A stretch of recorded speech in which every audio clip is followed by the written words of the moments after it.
Hi everyone, hope you're doing well. It's your girl Jennifer and you're watching Against All Odds. Welcome to this platform and to this conversation where we share life experiences, but bottom line is we want to better our mental health. So last time I was talking about when life is unfair. I want to continue on this subject today. And my question to you is, do you have situations in life that you find life very unfair? Have you seen unfair situations to people? How do you think these situations make people feel? When you've been in an unfair situation, how have you coped? How have you managed? How have you handled it? That is what I want us to talk about today. And I want to give my personal experience. On this video, I do not have the energy I normally have because whatever I'm talking about is a bit emotional to me and for me, so these are not just videos I do. They speak to me, they have an impact on me. So, and I know for most of us, that's how life is. When we are real, we have to go through the emotions and the emotions that come with situations in our lives. So, when I came to the UK in 2016,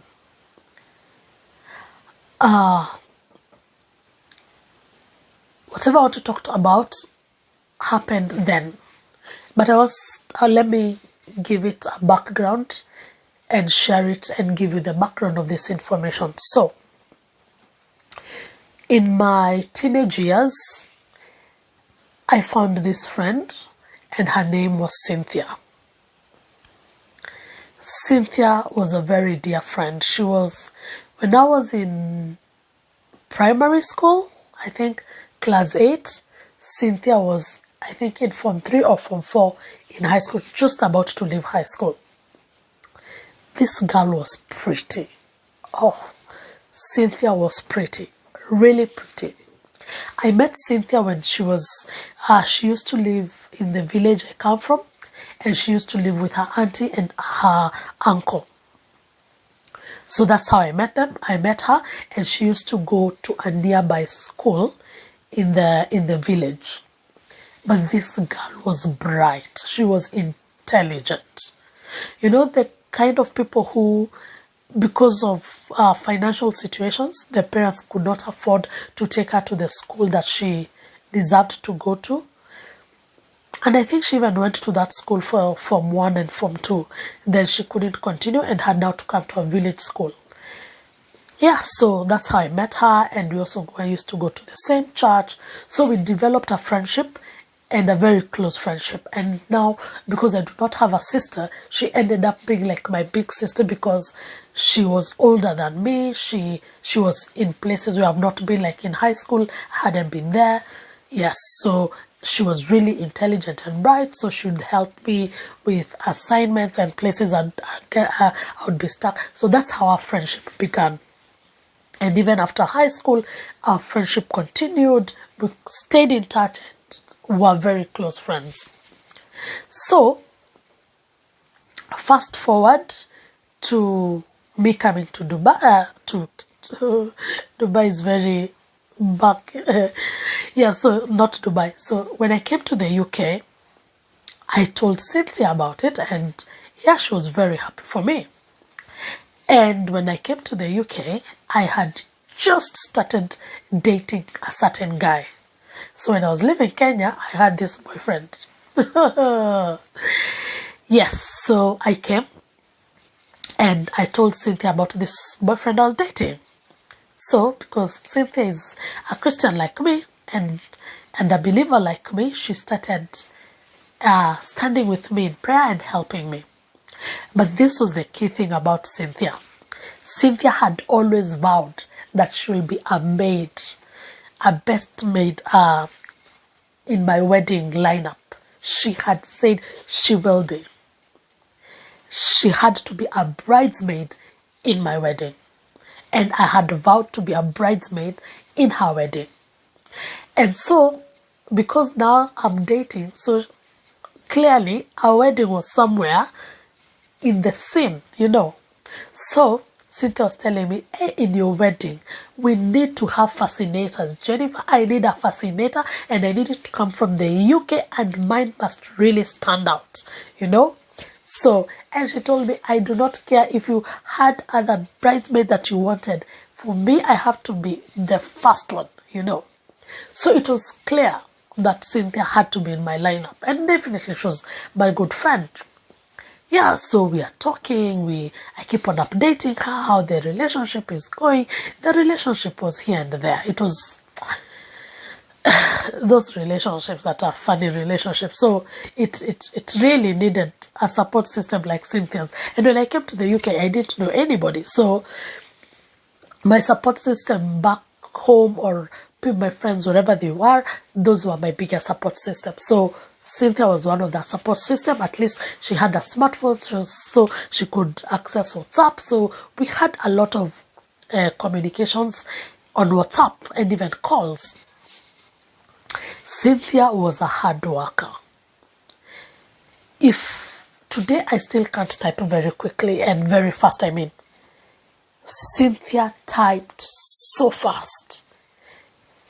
Cynthia was this, this office people who, when she's in an office, she will take care of the admin work. She was very good at whatever she did. So we are talking, we are always talking, always in communication. Then one time, she starts telling me how her tummy gives her problems. And I'm thinking, why? And she couldn't understand, because for her, it has been a problem she's had over years. But those things that you keep ignoring, you know how you feel like, I have this tummy issue, so one time it's okay, then all of a sudden it flares up. So that's how it used to be. So at some point, Cynthia goes quiet for some time, and I'm thinking, what's happening? Then she tells me, when she comes up, when I'm able to find her again, because I'd sent her messages, she's not replying. It's not like Cynthia. So she tells me, oh, Jennifer had been unwell for such a long time. I think it took her about 3 weeks or a month. And she told me I was so weak. I couldn't do anything for myself. I had to rely on people to do things for myself. And for me, the first thing I asked her, Cynthia, you were unwell not to go to work. And Cynthia was like, yes, I was unwell. I didn't go to work because Cynthia was a workaholic. She was workaholic, And I couldn't believe a sickness had put her down that she wasn't able to go to work. So when she's talking to me, she's telling me, oh, now much better. I'm not yet there. I'm not out of the woods yet, but at least I can eat, I can retain something and stuff like that. And so we continue like that. But then it started becoming like an on and off thing. You know how somebody is not so sick, but again, they are not so well. And I think at this point in time, I think she decided, let me sort this thing once and for all. Because as I've told you, this is a situation that had been going on for years and years and years. So I think now she's in a stable place financially. So I think she just decided, let me just go and get these checks done and find out what is always this thing, because I'm always giving it first aid and stuff. So let me get this thing sorted out once and for all.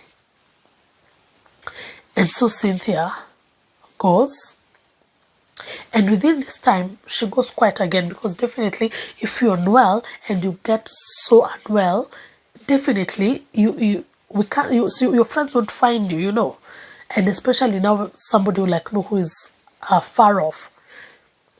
So Cynthia goes quiet for some time. And in this period of Cynthia being quiet, and I don't know what is happening to Cynthia, But I'm worried because I'm sending her messages and I'm not getting replies. And I do not know who else to ask because I knew she was unwell. So probably you're thinking like, has she gotten better? Is something, you can't tell what is happening. So then one morning, I remember it like it was yesterday, on a Saturday morning, I go on Facebook. And when I go to Facebook, I find a big photo of Cynthia and somebody says gone too soon.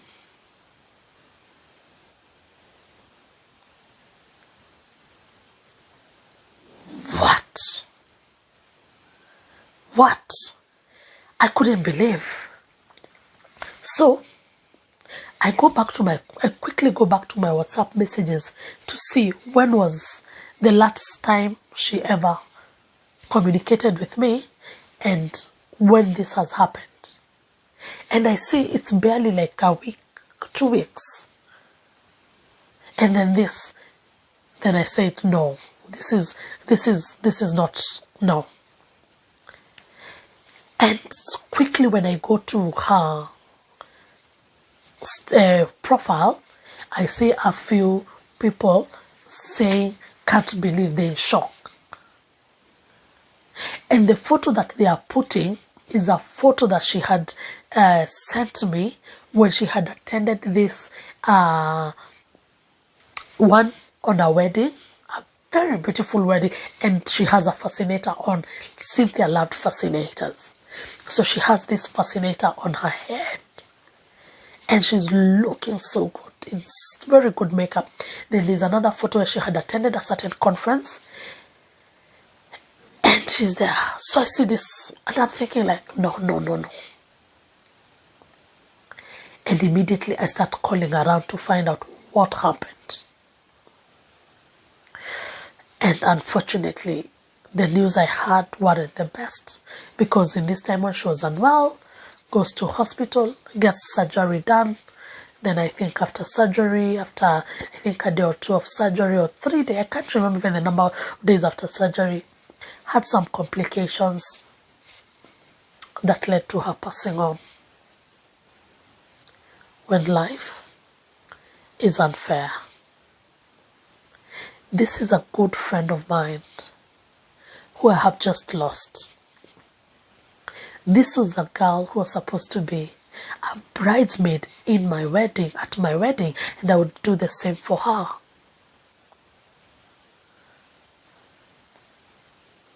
Like, this was a person I used to tell about my relationships. She used to stand with me, support me, everything. Now she's no more. To tell you the truth, as even you watch this video, I still have Cynthia's number on my phone and those messages. I can never even delete them. I can never even find. I have several friends that I have lost. I don't know whether it's me, I don't know whether it's you, how you do it, but for me, people who are close to me that I've lost, I can never find myself. I can never bring myself to even delete their numbers. And if something would happen for those numbers to just disappear, it would frustrate me. But let me tell you something that Cynthia's death did to me. Because when I came to Facebook, I found this very big picture. You know, nowadays, even when I go to Facebook, I dread to see a big photo of anything, especially when it's of a person by themselves. I always dread that photo will have gone too soon, rest in peace, something like that, up to date. When life is unfair, for me I feel that was one of another unfair moments in my life and incidences that happened. I have still never gotten over Cynthia. And I don't think I will ever do that. I am very keen on friendships. Friendships are very key to me. If you know me, you know I take my friends and friendship seriously. In life and in death. Why did I bring this today?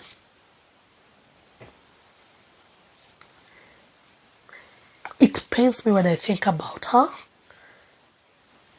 And not paining me in terms of sadness or anything, but just thinking like, whoa, when she was just in her prime time of life, when we were just supposed to celebrate big achievements, all her work accomplishments, all these things, that's where she goes.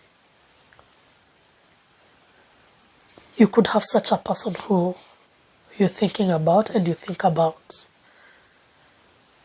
These times can be tough.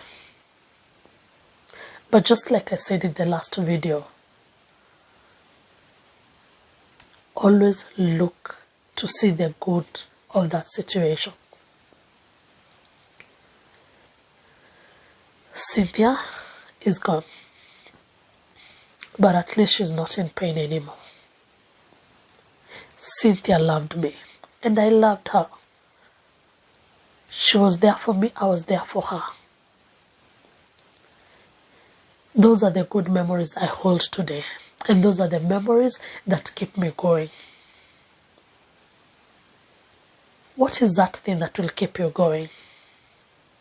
Go deep for good memories in that situation. Try and reflect. If there's something that you did and you blame yourself for it, please don't. You're going to be miserable and you're not going to celebrate these people. You're not even going to get over that situation if it is a situation. But if you go and ask yourself, what was that situation there to teach you? What have you gained that is positive from that situation? That is going to help you move on. It's going to help you to be stronger.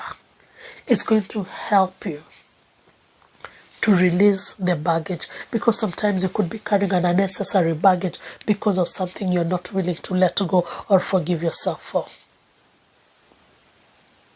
Life can be unfair, but you don't have to be unfair to yourself. To change the world, you need to change your mind. It's your girl Jennifer, and this has been Against All Odds. Catch you in the next video.